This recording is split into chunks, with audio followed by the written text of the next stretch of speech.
Hello, everyone, and welcome to our last session of Undo It. I'm Gustavo Tolosa, the host of this online book club that I've started 2 years ago. We've read numerous books. Prepare, I was going to say, make sure that you look at my channel, subscribe, of course, if you haven't, and click on the little notification bell, and look at the playlists. You will find all past book clubs there recorded, and they really have a wealth of information. I will not be holding a book club until July due to traveling and the concerts and other projects that I have. And so, if you'd like to stay connected, make sure you're in my email list. Make sure that you're subscribed to my channel because from time to time I will do live streaming or I may upload a cooking demo. And if you would like, I will keep one thing going every week, and that is Tea with Dr. T. And if you'd like to attend that, there is a $10 donation per month, okay, if you want to be part of the Tea Club. And that's I'm going to continue doing. And we just get together. I share a lot of things that I don't share in other webinars, and we have a great time.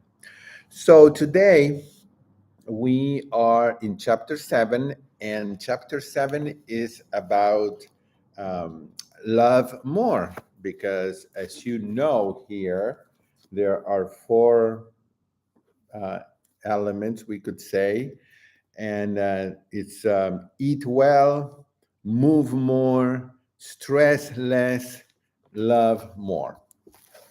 And I see that there is someone from Oklahoma. So if you're watching, feel free to put your where you're joining from. I'd love to know. So we are here because this is a complete package. Most of the times, I and Dr. McDougall and other doctors um, concentrate on the food. In this case, we have had the chance to talk a little more in detail about moving, even if it's moderate exercise, and we've had the chance to talk about stress. And now we have the chance to talk about love. And in this world, the world today, in which we live today, where there's so much, it seems, so much ugliness and hate going on, the idea of taking the time to be more loving and more caring and love more because love has a healing power is wonderful. And I see someone else from Indiana and from Idaho. This is great. Someday, since I have started to travel again, I will I don't know. This is a crazy idea that I have, but it may come true. I might do a Gustavo tour, and I'll try to go to cities where I know that there are some whole food, plant based, friends, and I might do a little cooking demo or presentation, and I'd love to meet you. Some of you I've met, I recognize your names, and some of you I've never met in person.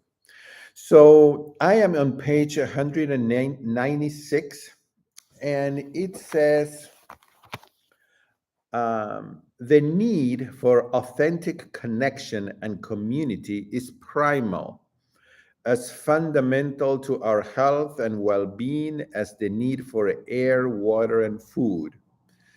I agree 100%. And then it says on page 197, people who feel lonely, depressed, and isolated are 3 times to 10 times more likely to get sick and die prematurely from virtually all causes when compared to those who have strong feelings of love, connection, and community. This is a very powerful statement, and he backs it up with hundreds of research studies. Now there are actually more like thousands, and he talks about these in his 1998 book called Love and Survival. So let me say it again: people who feel lonely, depressed, isolated are 3 to 10 times more likely to get sick and die prematurely from virtually all causes when compared to those who have strong feelings of love, connection, and community. There is an epidemic of loneliness, isolation, and alienation in our culture. And again, that is true. One third of people in industrialized countries are lonely, and 40% of adults in the United States report feeling that way. Suicide rates have increased by 25% in the past 20 years. On the same page, he says that he gives an example. Loneliness, loneliness causes chronic and emotional stress and overactivation of the sympathetic nervous system. Also, inflammation is persistently increased in people who are lonely and depressed, mediated via changes in C reactive protein, interleukins, and other mechanisms described earlier. And the word that is always the scary word, I hope that you now agree with me after all the books that we've read, is inflammation, because inflammation is the mother or father of most diseases. So, feeling emotional stress, okay, and loneliness, um, it's proved to cause inflammation. Researchers have documented that loneliness also turns on gene expression in over 1,000 genes associated with chronic illnesses.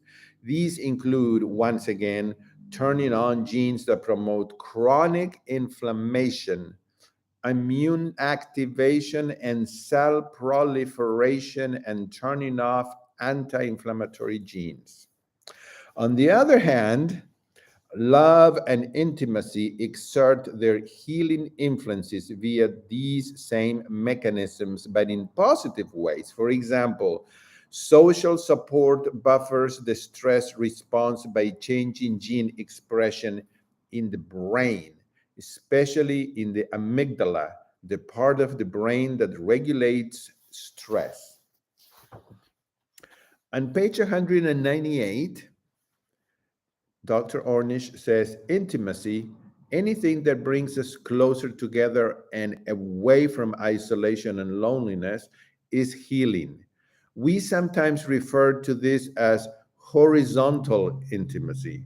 It can be the romantic love of a lover or the platonic intimacy of a friend, a child, a parent, a sibling, a teacher, even a pet, especially a pet, which can provide the healing experience of unconditional love. This is very interesting. I hope you're finding it interesting because, as you know, pets don't judge you. They do have unconditional love. When I come home from work, my dog runs up to me, wags his tail, licks my face. He just loves me for me, no matter what kind of day I've had or what I did or didn't accomplish in the world. Studies have shown that looking a dog in the eyes can boost levels of oxytocin, a hormone involved in social bonding in both the person and the dog, similar to what is seen when a mother looks into her baby's eyes. On page 198, at the bottom of the page, it says one of the healing benefits of having these real world social networks is that people really know you, not just your Facebook profile or your bio sketch, but also your dark side, your demons and mistakes, where you messed up. You know that they know, and they know that you know that they know, and they're still there for you. There's something profoundly healing about being fully seen and received, warts and all. Sawubona, meaning I see you, is a South African Zulu greeting made popular in the epic film Avatar. It says, in essence, I see all of you. Your light and your darkness, and I am always here for you with respect and love. The response, Kikona, means I am here in the Zulu village context where everyone knows one another. It's a potent representation of understanding, recognition, and compassion.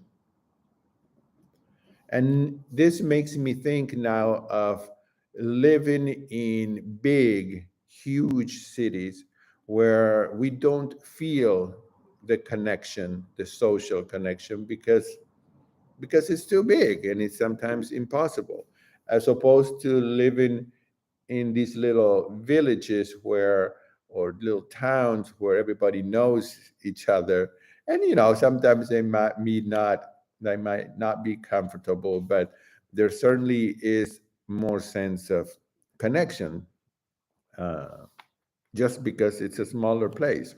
Today, he says, many people have none of these social networks. Since 1985, the number of people saying they have no friends with whom they discuss important matters nearly tripled. There is a deep hunger for that sense of real intimacy. This is why Facebook has over 2 billion users. But unfortunately, it doesn't really meet the need for authentic intimacy. Most people usually show only the best parts of their lives on Facebook. And if you're not careful to remind yourself of this, it can feel like everyone else has an amazing, better life than you. The technology that was supposed to bring us together often isolates us even further. In summary, the more that people used Facebook, the worse they felt. Most measures of the frequency of Facebook use in 1 year predicted significant decreases in self reported physical health, depression, mental health, and life satisfaction in the following year. But if you have nowhere that feels safe enough to let down your emotion defenses, to open your heart, and no one whom you trust enough to do that, then those walls are always up. Today, too many people have no one with whom they feel safe enough to open and vulnerable. So then on page 200, it says, in the same spirit, whom we choose not to be with brings us much meaning to our lives as whom we choose to be with. For this reason, being in a committed monogamous relationship can, paradoxically, allow more freedom and pleasure at its best. The more committed we are, the more we trust. The more we trust, the safer we feel. The safer we feel, the more emotionally vulnerable we are able to be with each other. The more vulnerable we feel, the more we can open our hearts wider and wider. The more open our hearts become, the more intimacy we experience. The more intimate we are, the more healing, joyful, erotic, and pleasurable it becomes. The more healing, joyful, erotic, and pleasurable it becomes, the more meaningful and liberating it is. In this way, we make our relationships and our lives sacred. That is, the most special, the most ecstatic. In this context, choosing to be monogamous is a practical strategy for having the most pleasure. It's liberating, not a repressive commandment or a moral judgment. That's what makes it sustainable. Again, what we gain is so much more than what we give up. On page 201, it says, after so many years together, that he's talking about himself and his wife, Anne, we keep having new experiences, which continually keeps our relationship fresh, even though we're still the same people, yet again, like never before. As far as we've come, we feel like we're only beginning. Then he says, in quantum physics, entangled particles remain connected so that actions performed on one affect the other, even when separated by great distances. I find that so amazing. Mirror neurons are cells in our brain that are activated not just when we perform a certain action, but also when we observe someone else performing that same action. Both of these phenomena are examples of how interconnected all of nature is, including us. Great art, great science, great music, great literature, and great sex come from the ability to approach something with a beginner's mind, that is, without preconceptions. Even our imaginations are often limited by our prior experiences. So, what is a beginner's mind? I have heard this before, and it's a word. Shoshin is a word from Zen Buddhism meaning beginner's mind. Basically, it refers to having an attitude of openness, eagerness, and a lack of preconception when studying a subject, even when studying at an advanced level, just as a beginner would. I call it a child's mind because having taught and continue to teach now a little less, but continue to teach music to children. That's exactly the right. A young child is open, is eager, and there are no preconceptions. And it seems to me, I've taught at the elementary level and I've taught at the university level and the doctoral level. It seems that as we move on through the educational ladder, that openness and that eagerness and excitement and preconception, it starts to be uh, subdued or even killed. And it's sad, but I've seen it too many times.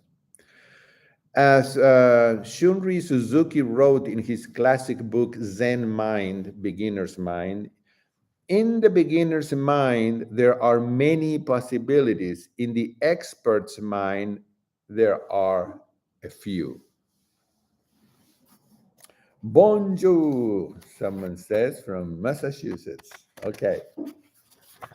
Um, When Henry Ford first began building cars, he was said to have remarked, "If I had asked people what they wanted, they would have said faster horses.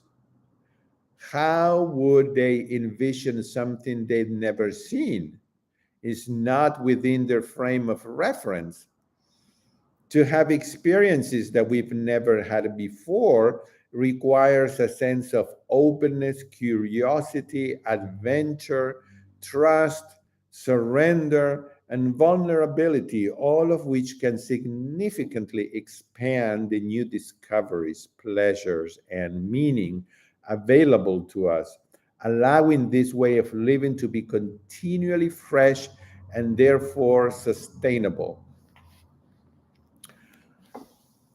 On page 203, it says, "Our group support sessions are not based on healing addictions to alcohol or drugs or even reversing chronic diseases.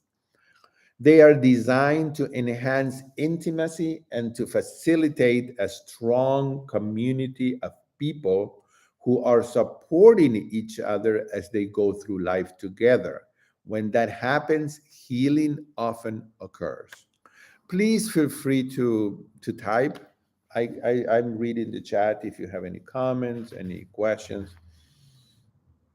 Our 12-day residential retreats, 6 hours of training per day, are reimbursable by Medicare and many insurance companies, in case you would like to participate.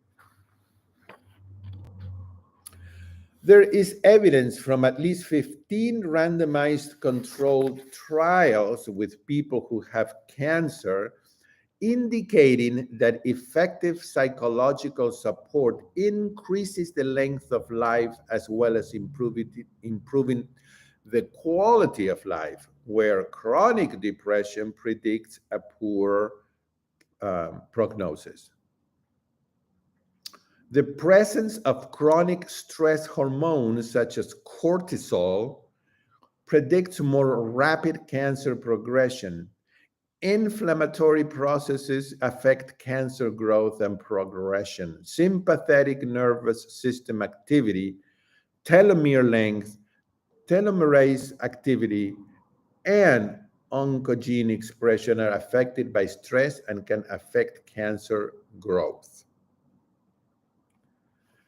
At the bottom of page 204, he says, "Expressing your authentic feelings and deepest truths can be healing. We all have within us access to a greater wisdom, yet we may not even know that until we feel free to speak out loud. Listening to another with empathy also can be healing." Yes. A deep true, a deep trust of life often emerges when you listen to what others are truly feeling. You realize you're not alone. You're actually traveling in a wonderful company. Ordinary people living their lives often become extraordinary to us once we're able to feel into their life's journey. And I have a powerful testimonial here because when I started my nonprofit organization, Musical Angels, which I, by myself at the beginning, went to children's hospitals to teach them how to play the piano, uh, it was healing to me. It was sad and it was painful to see so many kids so sick, some of them terminally ill, and but um, having that feeling of connection and during the lesson they would open their hearts and talk. Um, it really, I guess it was healing to them, but it was to me, uh, when you feel empathy for somebody else, Yes, I left sad sometimes, but I also left happy because I knew that that child had experienced extreme joy. The parents would tell me, the doctors would tell me during the music making process, and then during the week they would practice and life. And many of them recovered and then continued with the lessons. And but it was also help healing to me because I realized how my problems were minuscule compared to the things that these children and their parents and family were going through. So, empathy. The group support sessions are laboratories for people to practice the skills of sharing feelings in a safe environment. You can replicate this process in your own life, in your own individual relationships, or you can get together with a group of friends or family members and practice this together. You can all chip in and hire a moderator, or you can do it on your own. I want to encourage you to volunteer to something where you will feel empathy and you will um, listen to others, and maybe they'll will you can share something from your inner self. Volunteering is a very powerful activity. On page 206, it says, in short, these are the rules of engagement, whether in a group or one on one. Identify what you're feeling, express what you're feeling, listen empath- empathically to what others are feeling. Our group support sessions allow you to witness how to use your wounds as catalysts for transforming your pain, allowing your suffering to subside, your wounds to begin healing, and your heart to begin feeling safe enough to open a little wider.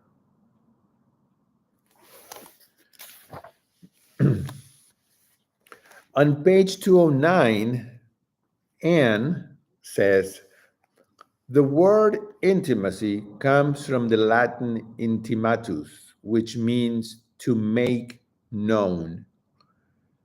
Health comes from a root that means to make whole. The word yoga derives from the Sanskrit word that means to yoke, to bring together, a union. These are old ideas whose power we are rediscovering. The point is that you can make your feelings known to yourself by intimately recognizing them, and then you can make them known to others by intimately sharing them. This process helps to decrease the emotional symptoms most commonly correlated with chronic diseases, such as isolation, anxiety, hostility, stress, depression, and anger. On page 211, she says, this section reviews the strategies that provide a deeply supportive structure for intimate bonds to form and healing to occur.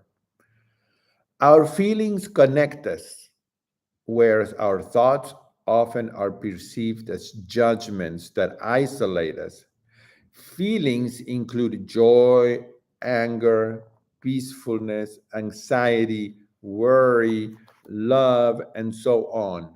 Therefore, differentiate your thoughts from your feelings.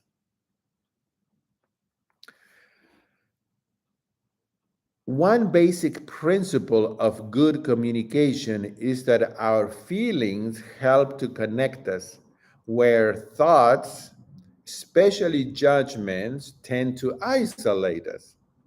It's being able to express your feelings that connects you with others, not your thoughts.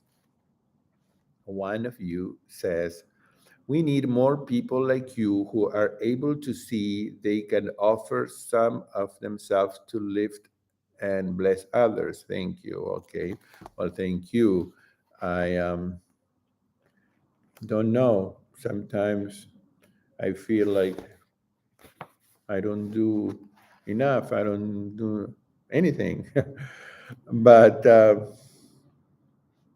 one tries, one tries to do the best that you can in the community where you are.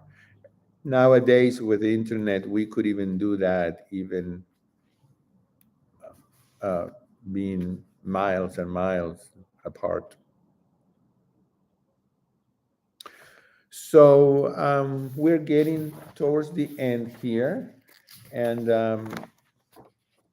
I always feel a little sad when I finish a book club, but at the same time, I feel excited about what's coming. So for the rest of the month of May, there will be some really good videos that I will put out. Make sure you keep looking at your emails.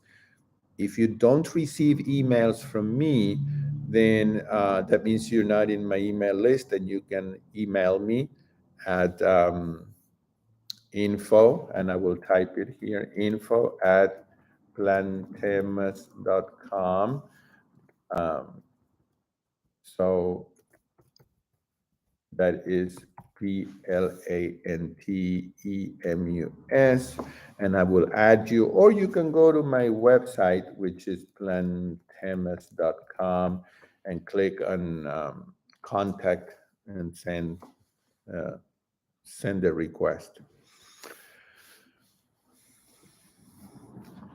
So on page 214, it says that a study conducted by UCLA professor of psychology Matthew D. Lieberman found that putting feelings into words makes sadness, anger, and pain less intense. According to Lieberman, when we feel angry, we have increased activity in the part of the brain called the amygdala. The amygdala is responsible for detecting fear and setting off a series of biological alarms in responses to protect the body from danger. When you put feelings into words, you're activating this prefrontal region and seeing a reduced response in the amygdala. In the same way, you hit the brake when you're driving, when you see a yellow light. When you put feelings into words, you seem to be hitting the brakes on your emotional responses. It's explained quite well. And of course, expressing your true feelings is a learned skill. Nobody is born with that skill. And the only way to develop this skill, like any other skill, is by practicing it. If you want the skill of playing the piano, well, first you will take lessons, and then you will have to practice, or the skill won't happen. And by the way, I do give piano lessons online, and I have some students from other places in the world. If you like to do that, send me an email and I'll be your piano teacher. All right. Well, the rest of the chapter, I will leave it for you to finish it. I hope that you do have the book and that you will read it. There are some really good recipes in this book. Some of them are more elaborate than others. I did a video last week that was called Easy Peasy. because I will be doing videos showing you how to make easy, fast, inexpensive, but delicious meals, because we are all very busy people and we don't have time to be 2 or 3 hours in the kitchen unless it is for a special occasion on a holiday or a Saturday or Sunday. Otherwise, we need things that taste good. Number one, because no matter how easy, fast, or inexpensive it is, if it doesn't taste good, we're not going to eat it. So, number one, uh, I do that. I have been cooking whole food, plant based now for 9 years, and I have had extensive training in that area, and I love to do it. So I will be sharing that with you, and hopefully you will try some of those recipes. Make sure that you always read the description area of this video, and because I usually put links there. And one of you says, thank you for all you do for us all. I feel supported and connected through the club recipes and your beautiful music. You help so many. Thank you. And thank you very much. I really appreciate your kind words. And well, this is our goodbye now. Not permanent. Remember that I will be doing some lives and I will be doing some webinars. It's just at the book club to keep the continuity due to my traveling.